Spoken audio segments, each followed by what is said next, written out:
মেয়েদের যে কাজগুলো মোটেই পছন্দ করতেন না নবী মুহাম্মদ সাল্লাল্লাহু আলাইহি ওয়াসাল্লাম। আসসালামু আলাইকুম রহমতুল্লাহ। আলহামদুলিল্লাহ সালাতু আসসালামু আলাইকা ইয়া রাসূলুল্লাহ। সম্মানিত বন্ধুগণ, আশা রাখি সকলে ভালো আছেন। আলহামদুলিল্লাহ, আমি ভালো। তো এই মুহূর্তে আমি আপনাদের মাঝে খুবই গুরুত্বপূর্ণ কথাগুলো নিয়ে আসলাম, যদিও এই কথাগুলো হচ্ছে মহিলাদের ব্যাপারে। তো যদি মহিলারাও কেউ শোনেন, দেখেন, অবশ্যই আমল করতে চেষ্টা করবেন, নিষেধগুলো নিষেধভাবে মানার চেষ্টা অবশ্যই করবেন। আমার নবী সাল্লাল্লাহু আলাইহি ওয়াসাল্লাম মেয়েদের যে কাজগুলো মোটেই পছন্দ করেন না, সে সম্পর্কে আমি আলোচনা করতেছি। এক নম্বরে হচ্ছে স্বামীর সাথে তুই তোকারি করা। স্বামীর সাথে ঝগড়াঝাটির মাধ্যমে হোক, বিবাদের মাধ্যমে হোক, তুই তোকারি করা সম্পূর্ণ নিষেধ।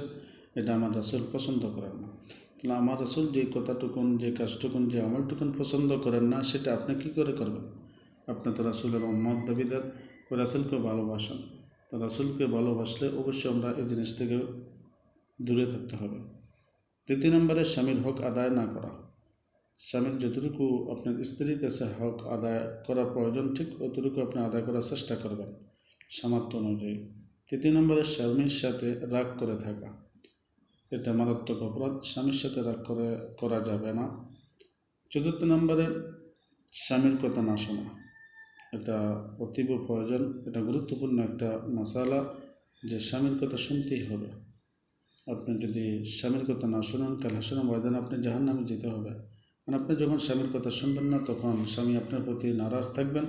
আর রাসূল সাল্লাল্লাহু আলাইহি ওয়াসাল্লাম বলেছেন, যদি কোনো স্বামী বলে আমার স্ত্রী ভালো ছিল, সে স্ত্রী জান্নাতে যাবে।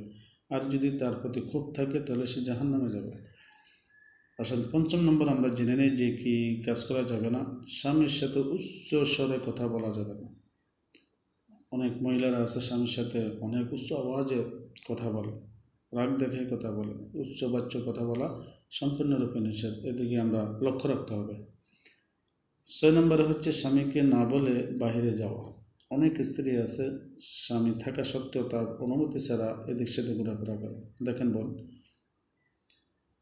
আপনাদেরকে উদ্দেশ্য করে বলছে, রাসূল করিম সাল্লাল্লাহু আলাইহি ওয়াসাল্লাম যখন মেরাজে গেলেন, মেরাজে গিয়ে জান্নাত জাহান্নাম দেখলেন। জাহান্নামে গিয়ে অনেক মহিলাদেরকে অনেকভাবে সাজা ভোগ করতেছে দেখতেছে।